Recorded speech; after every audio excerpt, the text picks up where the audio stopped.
I'm sure to the conference it looked very strange and very Chinese. To me, I look at it a little differently. As somebody who studied this, I feel the weight of a body, many bodies, upon their shoulders.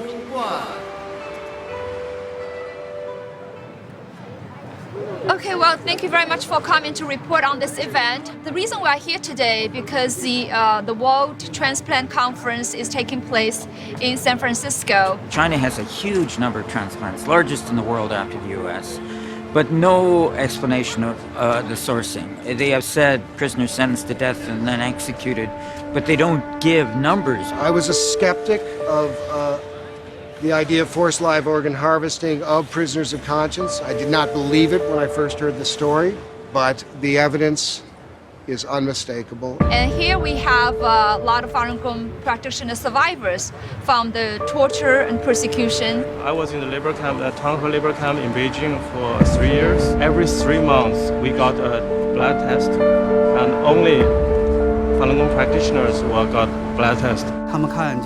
So they sent me to a military hospital and they do all the physical exam for me. The police told me that I need to do the physical exam for you, and I said I'm quite healthy, I don't need a physical exam. But then they took the blood test. The police said, well, every Falun Gong practitioner has to take this blood test. I think it's a matter of education. People are very busy, but once people find out the magnitude of this crime, a lot of these people are operated without, it's not voluntary, and sometimes not even anesthesia medication, and just wipe out, take all the organs out and then burn the body. We know that the majority of these organs are coming from prisoners of conscience, not just Falun Gong, Uyghurs, Tibetans, House Christians. Does that follow our values? Is that part of American values? Is that a medical value? There remains an abuse, a concern, and a debate within the transplantation society about what to do with it. But I think this goes much further than the medical community and has to go to the political community as well.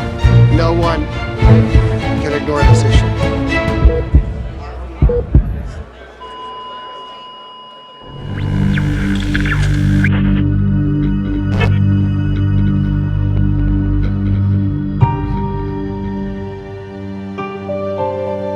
Think of this story as a murder mystery. Murder seems to have been committed, perhaps tens of thousands of murders. The mystery is why so few people seem to be paying attention. I'm Ethan Gutman. I'm an American born in Chicago. I'm half Jewish. I was at Brookings for a while. I was at Free Congress Foundation for a while, all the Washington gigs. I live in London now. Over time, I became very interested in China. Worked as a journalist, and I'm very good at one thing, which is infiltration. So I'm very good at infiltrating groups. I think that's because people believe that I'm basically honest and fair. I was in Beijing when the Falun Gong crackdown occurred in 1999. Watched it happen. I didn't know what I was seeing, and I found it very disturbing. Pretended to be a tourist, a lost tourist. I watched old ladies get thrown into buses. And I suppose this was sort of the sleeping Jewish genetic code or something, which I found, I felt this was sort of a horrible thing and nobody really wanted to look at it. And nobody wanted to talk about it. Even the journalists didn't really want to talk about it very much. I found that very disturbing. Falun Gong, or Falun Dafa, was a relatively new spiritual practice that taught truthfulness, compassion, and forbearance. Its roots are in Buddhist philosophy. Started by one man in 1992, there was no formal organization or leadership, but Falun Gong captured the public imagination. The best estimates are that in just 7 years, it had grown to 100 million practitioners. China's leader saw that as a threat. Outlawed by the Chinese government. Falun Gong was the biggest issue in China, domestically. And that sense of Falun Gong as the biggest issue in China led me to the next step, where I started working on some articles, a potential book maybe down the road. China's government said Falun Gong was a dangerous cult.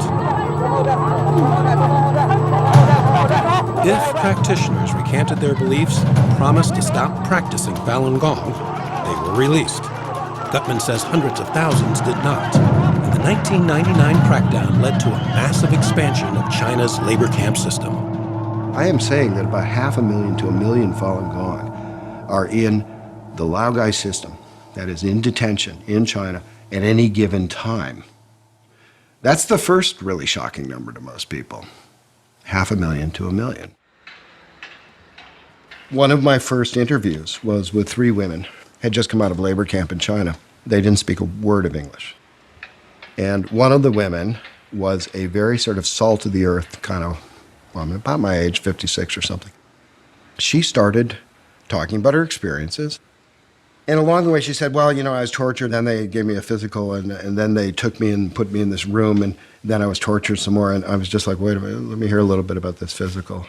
And I kept bringing her back to it. And she kept getting increasingly annoyed. It's like, you stupid white guy, don't you get it? I mean, I'm talking about torture, I'm talking about hunger striking, I'm talking about my resistance and my spiritual awakening in prison. I mean, they were serious issues. She had a lot to say. But her exam said much more than she was saying. I mean, it was absolutely uncanny. She described an exam, when I really questioned her about it, that made no sense from a medical standpoint. It was as if somebody was checking the health of her organs and nothing else. I could find no medical explanation. I've talked to many doctors. I've never found any kind of there's no other explanation for what was happening. And the most telling, of course, was the eyes, that they shined a light in her eyes. Did not do a peripheral vision test, did not do anything involving eyesight. They're just checking the corneas.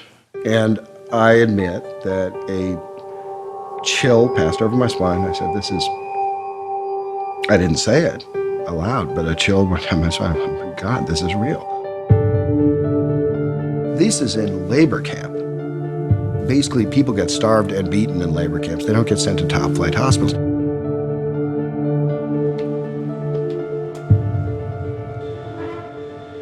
Gutman started to write articles on allegations that Falun Gong practitioners in labor camps were being killed for their organs. The money's quite extraordinary. And so when you start moving to political prisoners, you're talking about something that's kind of pure profit. So you are talking about, you know, up to 200,000, say, per person. China's government has always denied it. Gutman kept plugging away on the story. I was giving a talk at Westminster. It was sort of an informational talk, and it was open to the public. There were a couple of MPs there, as I remember it, and we opened it up for questions, and this man stood up and said, I did this. I performed this surgery on a living human being. And I raised my hand, and they called me. I said, what I'm going to say is not question, also is not comment. I want to tell you a story.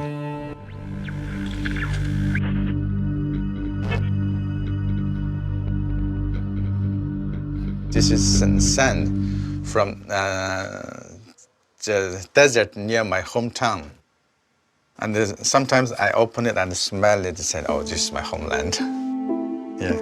My homeland, it is, I think it is quite least known place on Earth. If you look at the Chinese map, at the northwest corner, there's a place called Xinjiang, and that is my homeland. This is the oldest mosque probably in Central Asia. The Uyghurs are a Turkic people in what the Chinese call Xinjiang, what they call East Turkestan. The complication for the Uyghurs, they are in a very complex position. They are they're almost like the Ukraine was in European history. They're right between great empires. They're between China, they're between Russia. The Chinese came in under Mao and basically took over the country. The hospital I worked is called the Central Railway Hospital of Urumqi. And I started working as a doctor since 1986. At the beginning, I was a general surgeon. We to everything. Chinese law allowed for organs to be taken from prisoners sentenced to death, murderers and the like, but it was not a common practice. Serious criminals are often not suitable donors because their health is poor. In July 1995, Toti says his boss asked him to assemble a field surgery team. And he said, can you, tomorrow morning, can you bring that mobile operation equipment and 2 or 3 nurses and waiting for me at the hospital gate? And I said, what I'm going to do? And he said, well, something you'll exciting. Toti says his team followed the chief surgeon to the Western Mountain execution ground. So my chief surgeon said, you wait behind this hill, you wait here. And you come out after you heard the gunshots. I don't really know how much time passed. Then we heard that gunshot. So I said, go, let's go. So we rushed in. It seemed to me they knew what's going to happen. They just took the body and opened the door. Toti says the man lying before him is still alive. And then my surgeon said, okay, Dr. Anwar, that is your job now. To, as quick as possible, remove liver and kidney. From my common sense, that I understood that I don't need to wait for anesthetic. So you don't worry if you hurt or if you damage the organ next to it, because you don't care. This man died not because of that shot. That shot to his right. They tried to avoid this heart. Right. So generally, if you receive one shot to the right, you can survive. He received shot to the right, and I removed his, and he's dead. Chief surgeon, they took these things and put into special box. I have never seen such box. 2. And they said, okay, now you take your team back home, and remember, nothing happened today.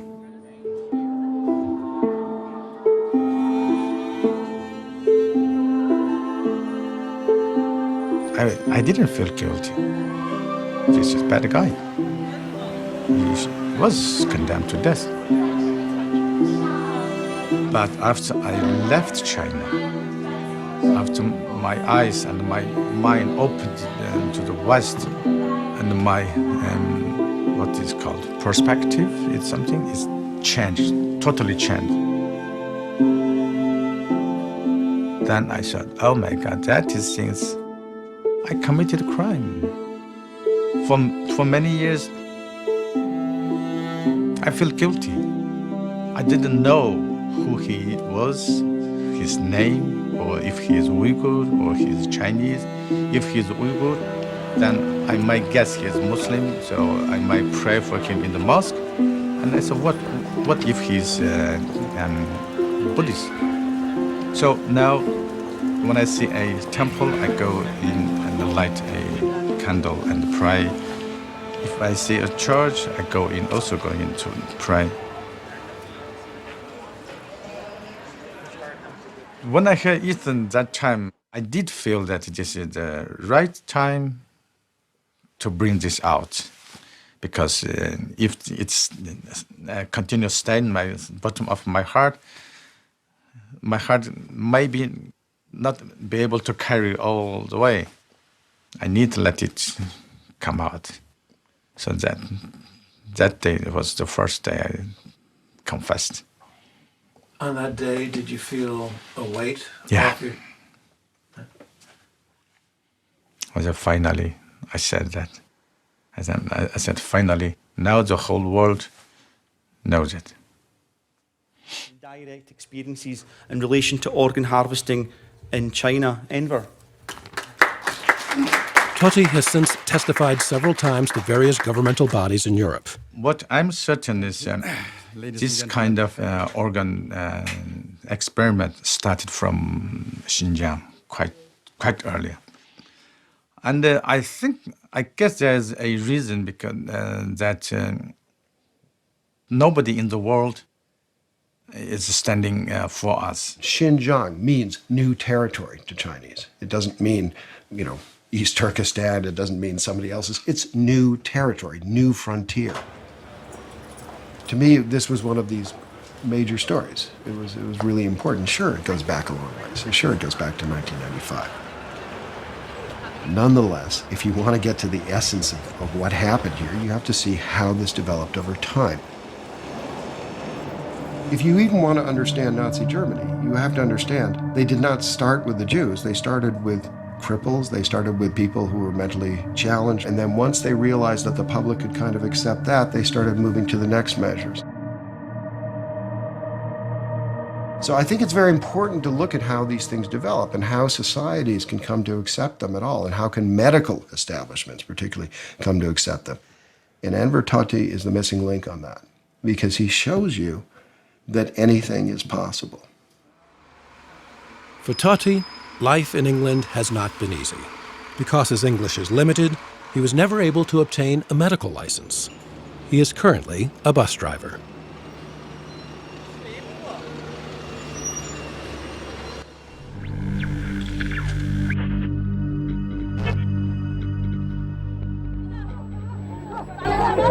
By 2000, Falun Gong practitioners were disappearing into labor camps in mass numbers. At the same time, Chinese hospitals began promoting their organ transplant expertise.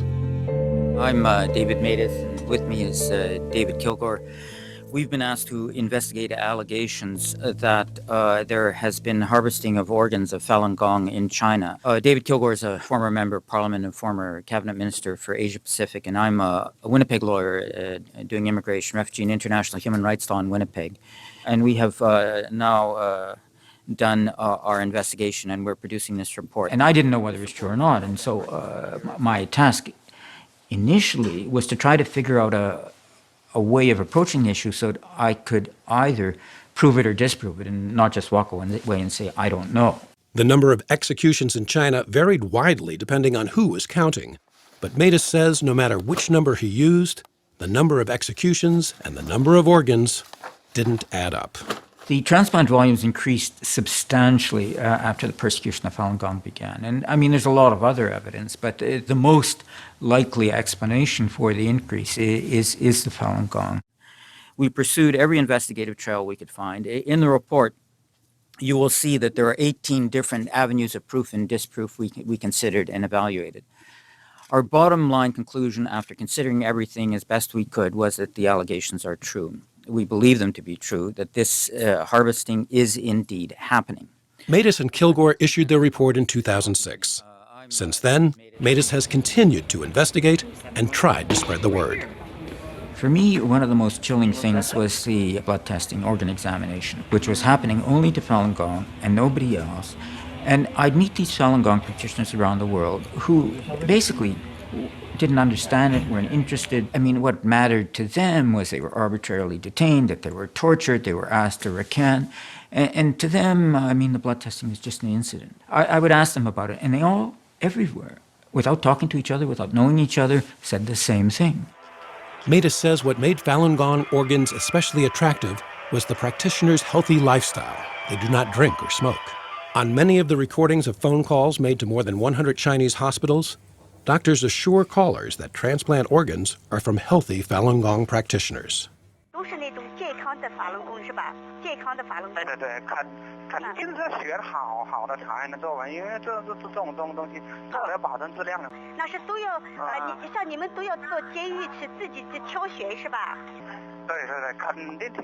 Chinese officials say the recorded phone calls are a hoax.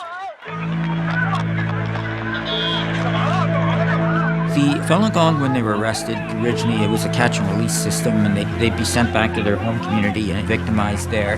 What had happened is then they'd go back and protest again, and the second time they wouldn't say who they were or where they were from in order to protect their home environment. Matus says the effort to protect family members and friends from harassment resulted in hundreds of thousands of unidentified people in prison.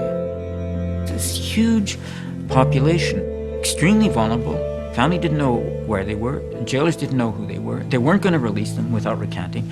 And they became this just vast sea of expendable humanity. Matus says that vast sea brought in vast sums of money. His report laid out what Chinese hospitals were charging Westerners for each organ. $30,000 for corneas, $62,000 for kidneys, and more than $100,000 for livers or hearts. Matus says he found no smoking gun, but believes more than 40,000 people were killed for their organs in a 6-year period. I mean, what's the explanation for the increase of transplants? And originally, I mean, they have a bunch of kind of implausible scenarios, but one of them, they said, well, we had a lot of doctors trained in the West who came back, and were able to do more transplants. Well, that explains how they could do it, but it doesn't explain where the organs were coming from. That part of the debate is over. It is not up for discussion as to whether murder for parts is taking place. It's now just a question of whether we're going to continue to put up with it. Art Kaplan is one of the leading medical ethicists in the country, and while he was convinced, the report received just a bit of attention elsewhere in the U.S. People are mostly concerned about what happens in their own backyard or their neighborhood, and to get people concerned, I mean, they never heard of Falun Gong before, they don't know what it is. There's a tendency not to get involved. As an international human rights lawyer, I think it's important for people to reach across linguistic, cultural, geographic divide to express a common humanity and solidarity. I mean, that's what human rights is all about.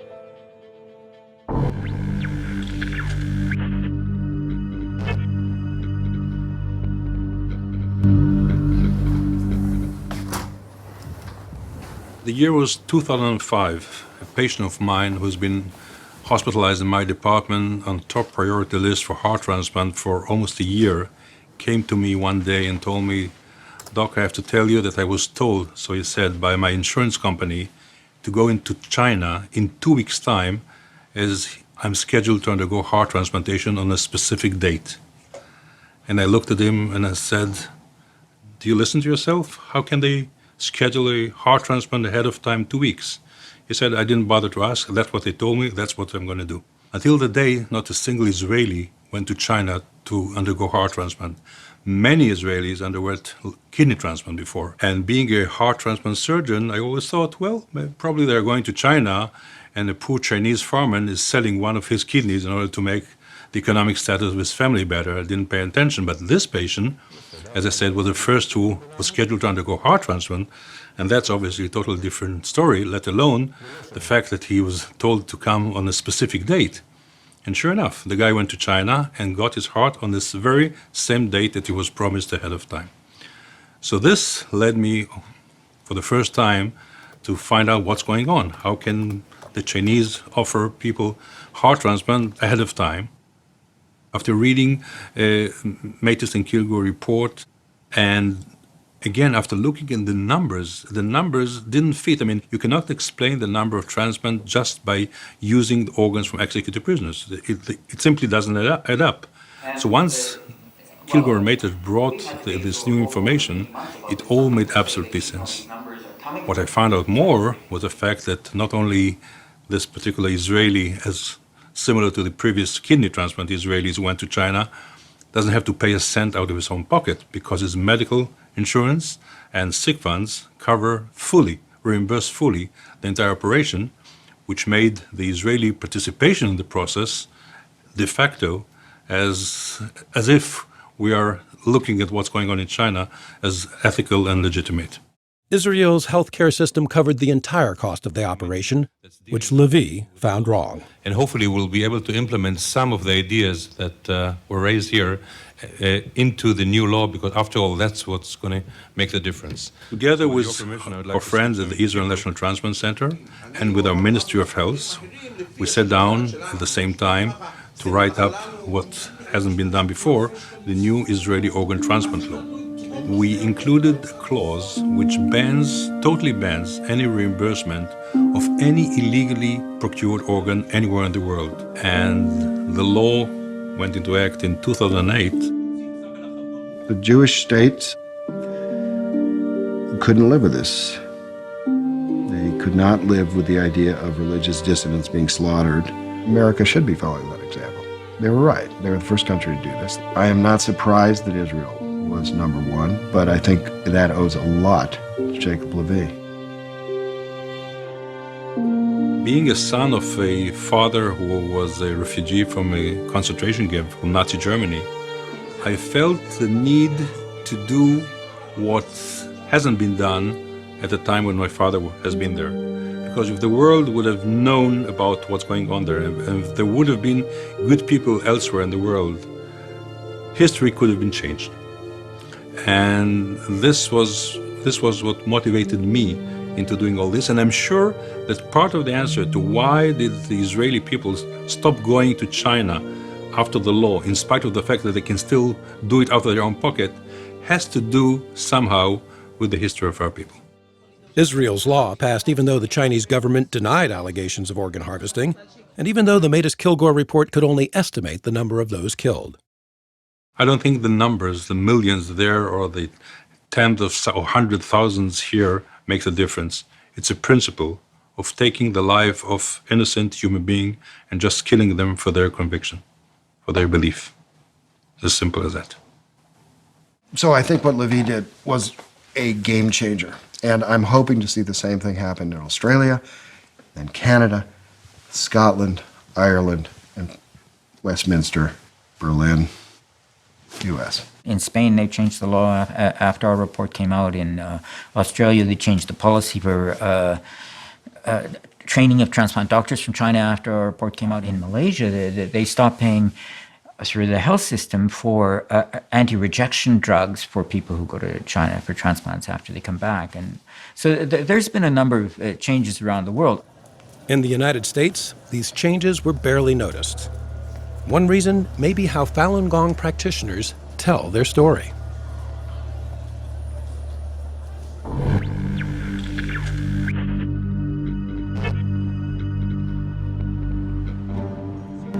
On many city streets around the world, you'll see them. They often wear yellow shirts.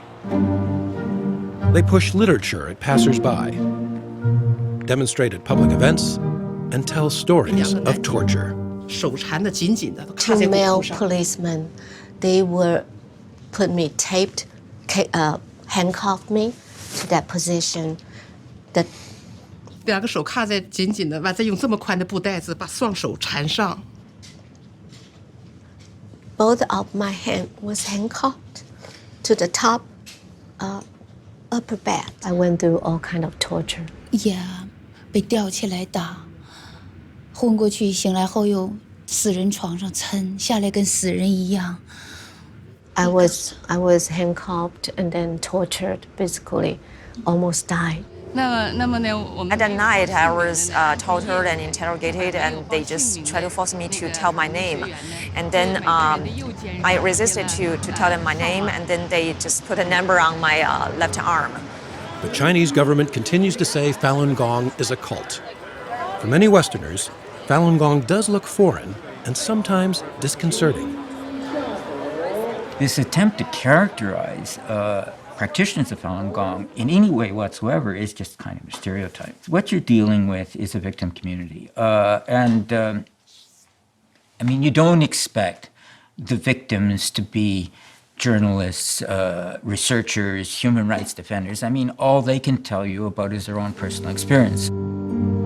It's like faulting the Somalis for not talking convincingly enough about clan warfare, or the Syrians about not talking authoritatively enough about Assad. I mean, it's unrealistic to expect the victims to shoulder the burden of presenting their case.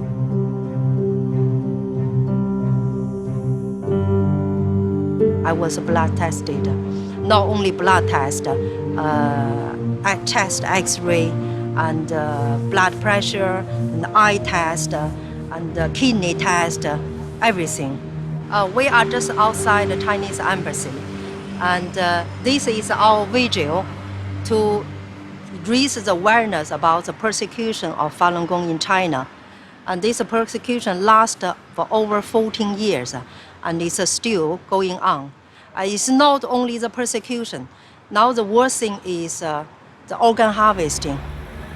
The Chinese embassy vigil in London has been going on 7 days a week, 24 hours a day, since 2002.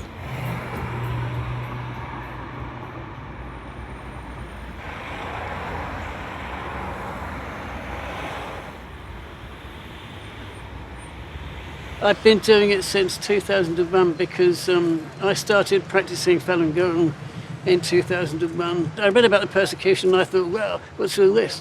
It touched something inside me. If it's gone so far without the persecution stopping, then there's something seriously wrong with humanity. Must be.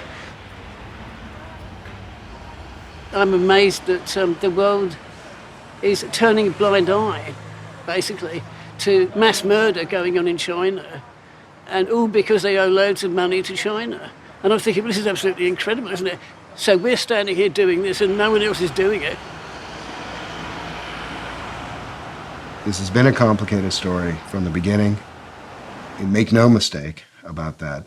There are language difficulties, there are cultural difficulties. These are not cute and fuzzy figures like the Tibetans. There's one final reason, which is the way Falun Gong presented itself. Look, a lot of Falun Gong are coming out of the mainland, right? So they have a tendency to use Chinese Communist Party methods of propaganda or press. This is the way they know. But they're not going to work so well over in the West. When things are stated, they are stated in a kind of extreme way. The difference is, of course, when you sit down and actually talk to these people, they're perfectly literate and mindful. They just have a different perception of how media is supposed to run. And it's taken them a while to learn the Western method, which is quite different.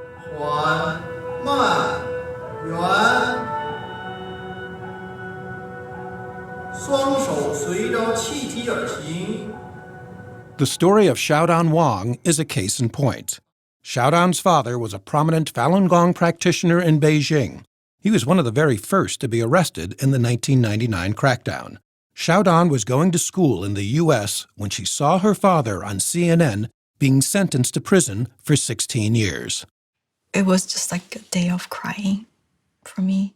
And I remember very, very vividly, I was just like kneeling down on the floor, and this is like a big TV, and I just touched my dad's face because CNN was broadcast like on a rotating schedule. And so I just touched his face. I just felt like, I just felt my whole world has changed. The shy 18-year-old girl slowly became an activist. To society, like teachers, doctors, musicians, they were all tortured to death. And I really want to make things right for my dad, because he's been accused and he's been wronged, and everything happened to him is so unfair. A college student was touched and decided to do a documentary about her struggle. I'd been working on different things to stop the persecution. It just felt a little abstract for the American people. When you talk to them about 100 million people being persecuted and families torn apart in China, it's like it starts to get more and more removed from the reality that they know, and there's no face to it, you know? So when I heard this story about her and her dad, I realized that this was a totally different angle. Jeff helped Xiaodan create a website, freemydad.org. They fell in love and eventually married. Xiaodan says because her father was relatively well known, she was never worried that he would be killed for his organs. Her campaign focused mostly on her father and the persecution, not organ harvesting. But the two issues are closely linked. When I first tell people about organ harvesting, I think that they're shocked. Like it's a disbelief, but those conversations don't seem to go very long. I think that people, I don't know if they don't believe it or they can't fathom it enough to want to carry on a conversation about organ harvesting. I mean, this is a new form of evil. When there's a new form of evil, people don't want to accept it. when I first heard of organ harvesting, I felt it was beastly, like acting to its own citizens. But I just said there's no moral standards anymore. I was really outraged. I think this is pure evil. Yeah, this is definitely pure evil. Yeah. And he looked like this. After 15 years in prison, Xiaodan's father was released in late 2014. She hopes Chinese authorities let him come to America. He's very old now. He's 66. And, personally, I really want him to be here because it will make my life much easier. And all I remember was he spoils me when I was young, and, that feel of being protected by a dad and always have somebody to rely on. I want to have that again. But I think this time I have to take care of him. When she was young, her father bought her a piano. Xiaodan hasn't played for years, but she has begun practicing for the day that she can play for her father once again. I hope people who really watch this documentary, they could act up and stop this organ harvesting in China. It's really surprising that after so long, after so many years, the press coverage has actually diminished. And it was a lot in the beginning, and then it's diminished to almost nothing. And it's just shocking to me that with more and more evidence mounting about things like organ harvesting or the labor camp system, that the coverage becomes less and less. It should be getting more and more. And the public outcry for the US to do something about it should be getting stronger.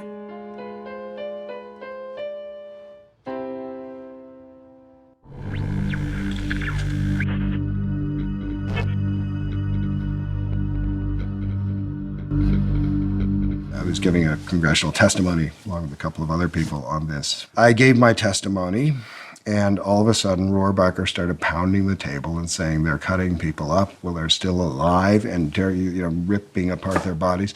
And then he started pointing at the press and saying, "Where is the press?" I am Congressman Dana Rohrabacher. I represent the 48th Congressional District in California, which is right along the coast here in Huntington Beach. Not only right along the beach, but Rohrabacher is to the right of most of his fellow Republicans, at least when it comes to China. Nobody in Washington, except a few of us, want to confront China on its gangsterous activities, on its evil activities. But what we've had is now businessmen become the advocates of trying not to get the Chinese Communist governments mad and are angry at us. So now what you see in both parties, where on the further to the right and further to the left are likely to be more active on human rights issues. That's always been part of the China dynamic. I mean, this is not, the mushy middle is the constant in China relations, is that you usually have a left-right alliance, okay? You have the left who are interested in human rights. You have the hard right who cares about religious freedom. And the mushy middle usually cares about the money. The truth is, they're looking at it from the corporate interests. If you want to end a meeting in China, if you're in a meeting with a Chinese government official, all you have to do is mention the words Falun Gong, the meeting's over, okay? And they're leaving and they won't say goodbye. There's no handshake, okay? That's all you have to do. It is the third rail of Chinese politics. China's big, it's powerful, it's rich, and it's got connections everywhere. A lot of the mainstream are concerned by that. Multilateral trade, geopolitical interests, human rights tends to take a back seat. And whereas the extremes, well, they tend to be more principled. In an attempt to raise more awareness, H.R. 281 was introduced into Congress in 2013. The resolution expressed concern over credible reports of systematic, state-sanctioned organ harvesting. Yeah, I think that it's going on. I think it's going on in a big time, and the people over there know about it. We see this as one of the evils of our time, conducted by a gangster regime that does not deserve to be treated like an economic and political partner. The House will be in order. 245 representatives, more than half the House, agreed to co-sponsor. But resolutions alone do not have the power to change foreign policy. My name is Louisa Cohen-Grieva. I'm here at the NED, Vice President for Programs. I've worked for a long time on Asia programs. Really glad to see you, and thank you for coming. Today we are here to hear from Ethan Gutmann, whose book, The Slaughter, is released today. So here's our chance to hear from Ethan what's in the book, and what is the evidence that he has compiled, what do we think of it, and then to also ask ourselves, if we're persuaded, who else needs to be persuaded? Blood testing, not just one little vial. At the same time the House was considering H.R. 281, Gutmann was pushing his brand new book at an event in Washington. Now, I am estimating in the book that 65,000 Falun Gong were harvested for their organs between 2000 to 2008. Now, that does not mean that many more haven't been harvested since that time. There were lobbyists, human rights staffers, and members from China's dissident communities. I hope there will be strong attention paid to this organ harvesting and concern from the U.S. government, especially from the U.S. Congress. Otherwise, the less the U.S. as a superpower expresses concern regarding to the organ harvesting, the more the Chinese government will see this as a green light to further commit crimes against humanity. No one from the major media was there, but a reporter for the Epoch Times was. I write about China, I write about the Communist Party, I write about CCP policies, I write about organ transplant issues in China. The Epoch Times was originally founded by a handful of Falun Gong practitioners in Atlanta. It's now published in more than 30 countries around the world. We don't identify ourselves as a Falun Gong paper. We resist that characterization because we don't teach Falun Gong. We don't speak for Falun Gong. In the ways that matter most, we don't see ourselves as a Falun Gong paper. Do other media want to say, yes, you have an agenda? Yeah, we get that some. We're covering things that they're not covering, and we're covering things in ways that they're not comfortable with. And so it's easier to dismiss someone rather than to look at the merits of what they're reporting. This series of stories delves deep into a topic ignored by other media outlets, but handles it just as deftly as its bigger brethren. In 2013, Robertson received an award from the Society of Professional Journalists for his reporting on organ harvesting. Look at the Kilgore-Matus report. Things don't add up. You don't see exactly what's happening, but everything is pretty obvious. Like, you saw the guy with the murder weapon go into the room. You went in later and there was a victim, and that other fellow is gone.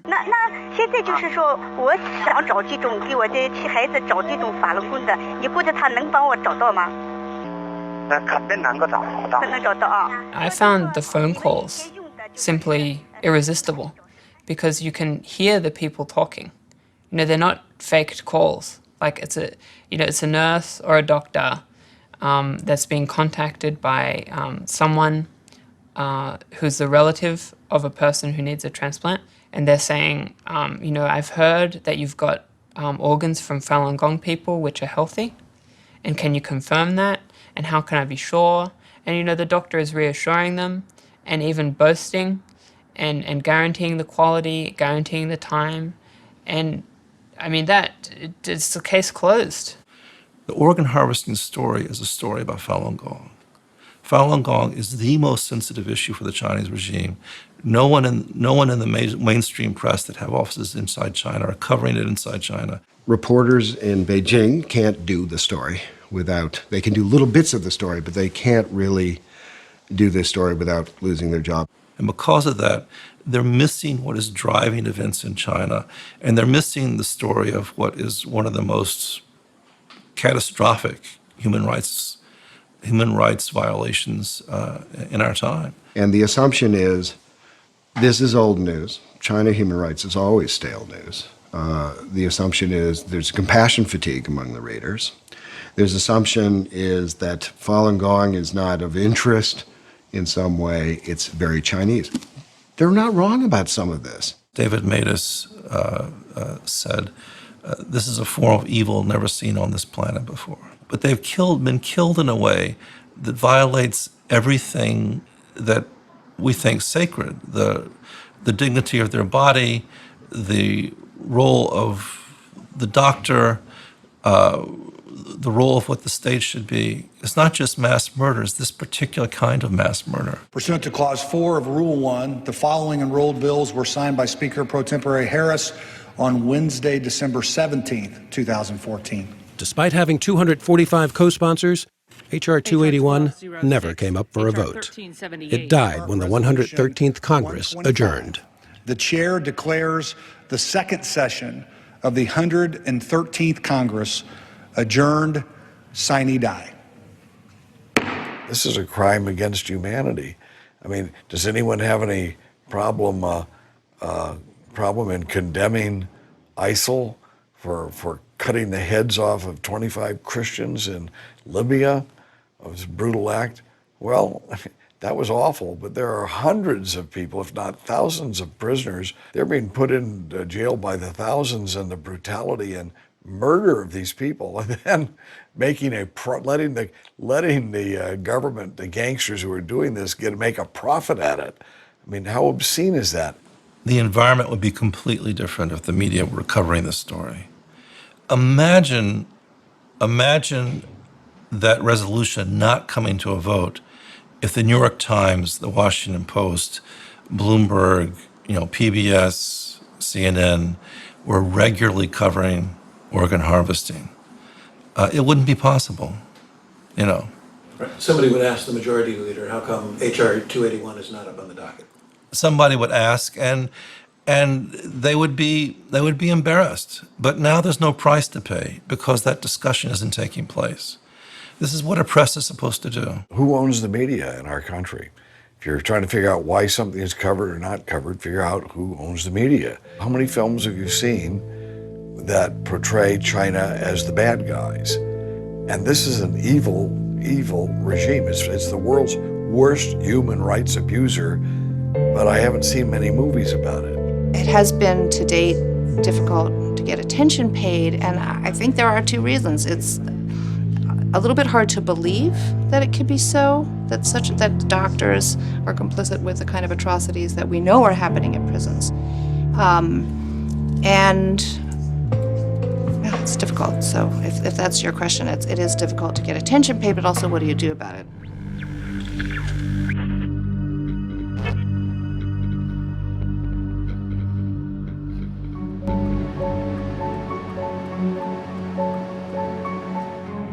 Obviously, I, as one person living in Winnipeg, am not going to get worldwide media attention on this issue. I mean, it's difficult enough to get media attention for it in Winnipeg. But if you get more people involved, then it helps because, well, after our report came out, Torsten Trey founded this NGO called Doctors Against Forced Organ Harvesting.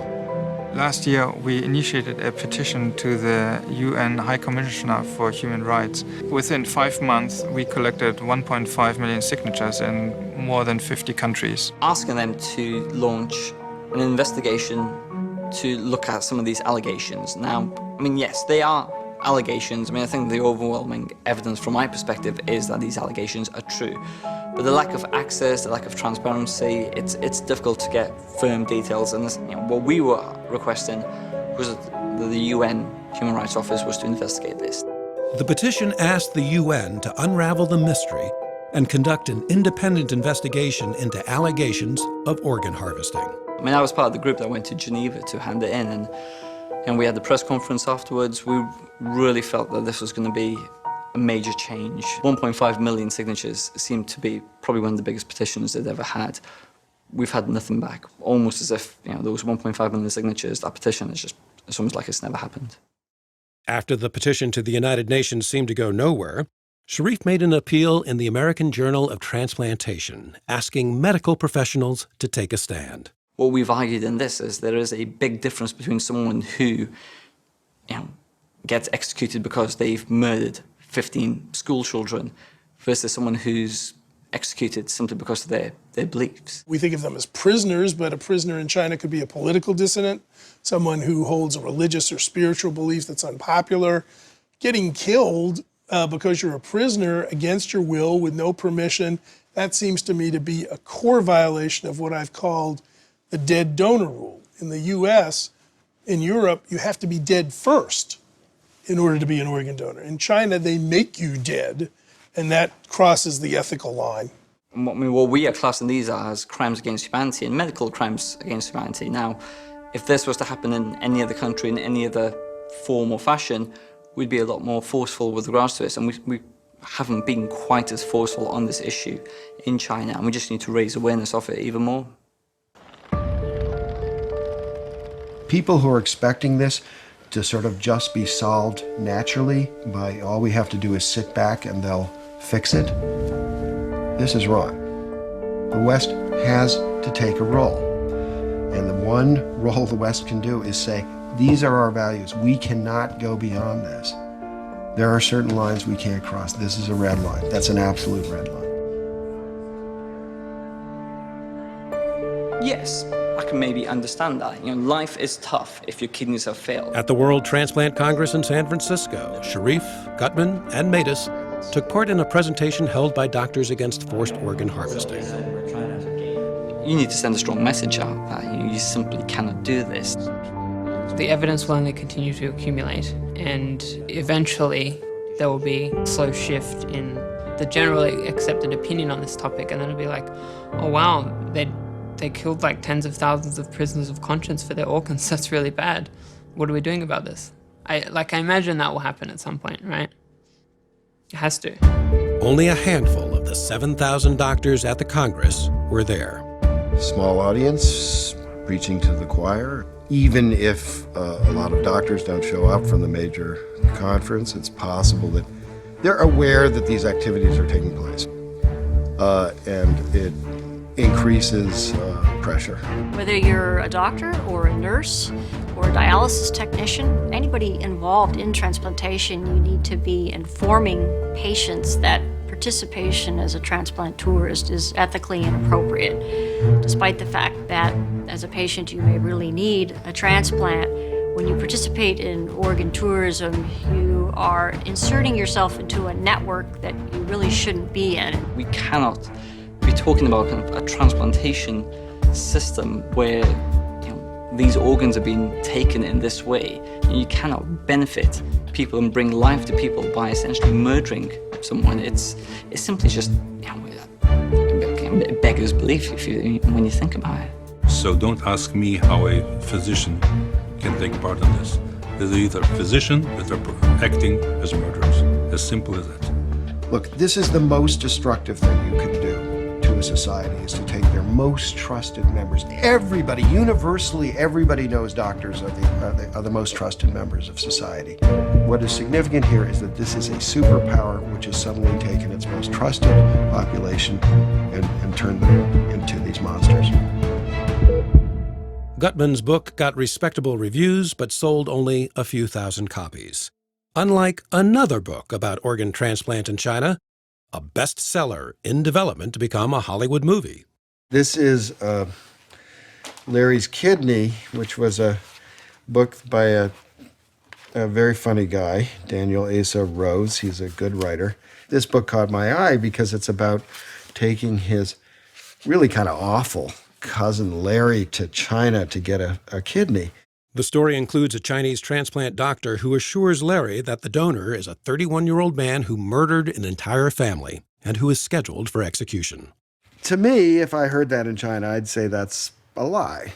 What he's describing probably was a 31 years of age Falun Gong practitioner, most likely, in this case, maybe a Uyghur. But this worked as an advertisement to say China's open for business. That's what this book did. And that's a problem. That's a mark against him. He can make up for that by participating in the movement to stop this kind of organ tourism. That's my feeling. I mean, this is the mitzvah. This is what you have to do. Enver Toti, the surgeon turned bus driver, says it's been 20 years since he removed the organs from that live prisoner. It remains a mystery why so few people have ever heard about the thing he says he cannot forget. This is my experience. This is a real true story. If you keep silence, this tragedy will continue. And people, they just don't want to touch this evil. Because if you touch this evil, maybe at the end of the day, you may not be able to tackle this the consequences. That is my guess.